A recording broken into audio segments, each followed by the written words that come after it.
All right, welcome back. I'm excited to do a collection update of my brown knives collection.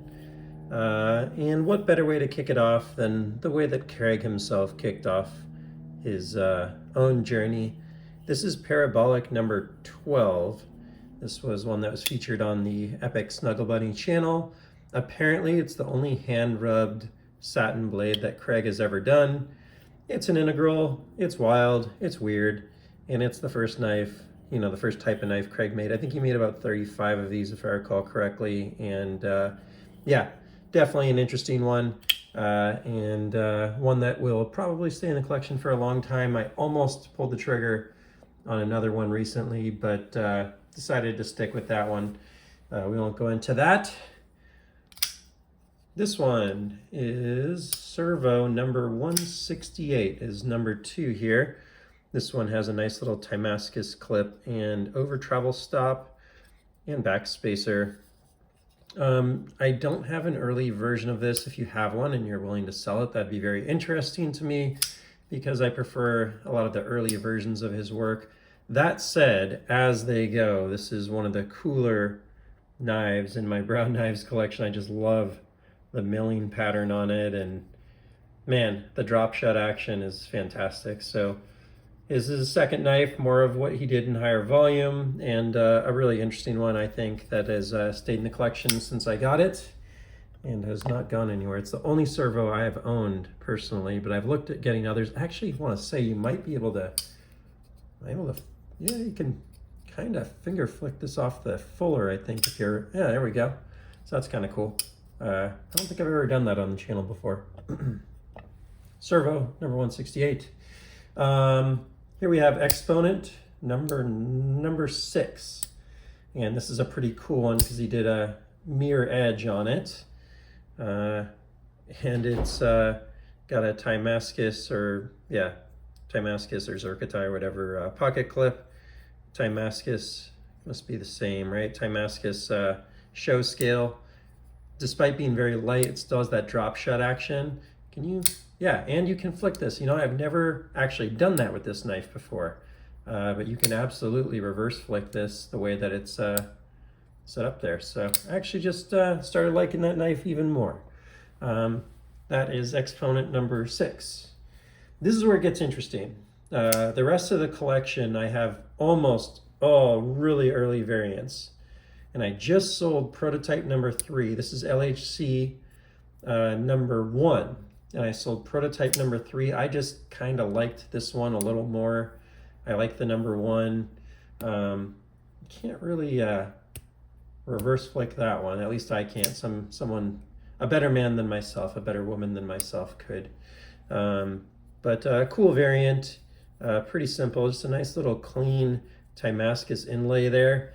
And that is LHC number 1, which I thought was pretty cool to get the number 1 variant of the LHC there. Which brings me to the next one, and the first that I have, it's a prototype. This is Cortex prototype number 1, which was a very interesting one to find. Was certainly a journey of deciding whether or not to buy this, negotiating with the seller a few times. I think we ended up doing a trade or something like that. Where I had a knife that he wanted and was able to loose this from his collection. These are like micarta scales, really nice milling, and that's Cortex number 1. A big part of why I'm doing this video, which I should have led with, is the fact that I've actually gotten rid of quite a few of my redundant models. So I don't have many of these left, but this is one model where I happen to have 2 of them. So that's Cortex prototype number 1. And then for whatever reason, maybe because this one's a frame lock and the rest of my Cortexes were always the inset frame lock, I thought it'd be kind of cool to keep this one around, both because I freaking love the configuration. Everyone that sees this seems to feel the same way. Just a really nice diamond plate Cortex here. And also because the Cortex V2 is a little different.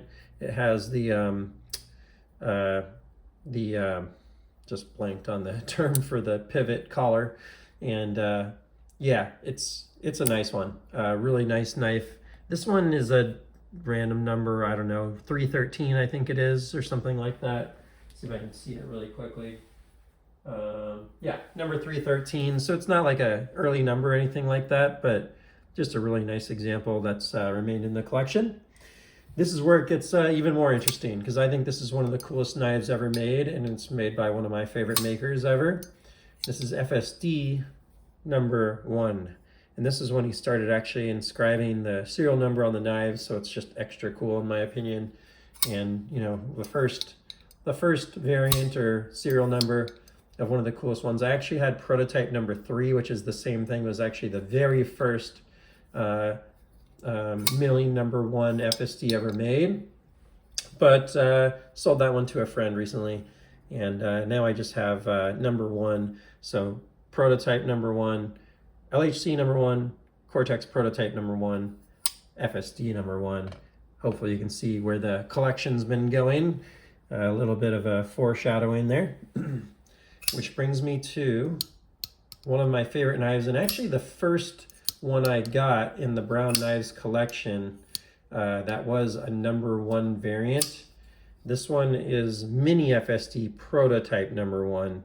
And man, that is one of my proudest moments, was getting this one on Reddit when a guy needed to buy a grill knife. He needed to sell 2 knives really quickly. And it all just worked out. Someone else had to buy a different knife from him, and then he sold me this. And yeah, I think the Mini FSD is one of the coolest knives ever made. Better all around than the FSD. It's not quite as big, but it's also just fantastic size. That's also pattern number 1 right there. I mean, prototype number 1, it's the first one ever made, and he nailed it on this. Like, he never really changed too much on that Mini FSD. It's just right from the start. Somehow on the drop, this is the first really low variant that I got actually on a drop myself, not on the secondary like these other knives. I was able to snag prototype number 1. I think maybe because this one had this kind of quirky, like different fuller nub at the top here, something like that. Maybe people didn't want it as much. I don't know. I was on my phone, like on the beach at the PNWCI knife show when this sold, and was just freaking starstruck that I actually got it. And Mini FSD-I is like one of my favorite knives ever made. I like it even a bit more than the button locks in some ways. This one was a little quirkier. So I actually have 2 of this model. So that's prototype number 1. And then I also have like my go-to carry knife, which is Mini FSD-I number 56. It's just a Magna cut. I specifically was not looking for a special low serial number, so I wouldn't worry about carrying this and using it and stuff, because I do think this is one of the best knives ever done, and I love carrying this knife. So man, what a beautiful action and drop shut. This one's just a little smoother, nicer. And then I got pattern number 3, I think that was, if I recall correctly, on this Mini FSD-I. Love that pattern. Is it number 4 or number 3? I can't remember. Maybe it's pattern number 4, but love this pattern.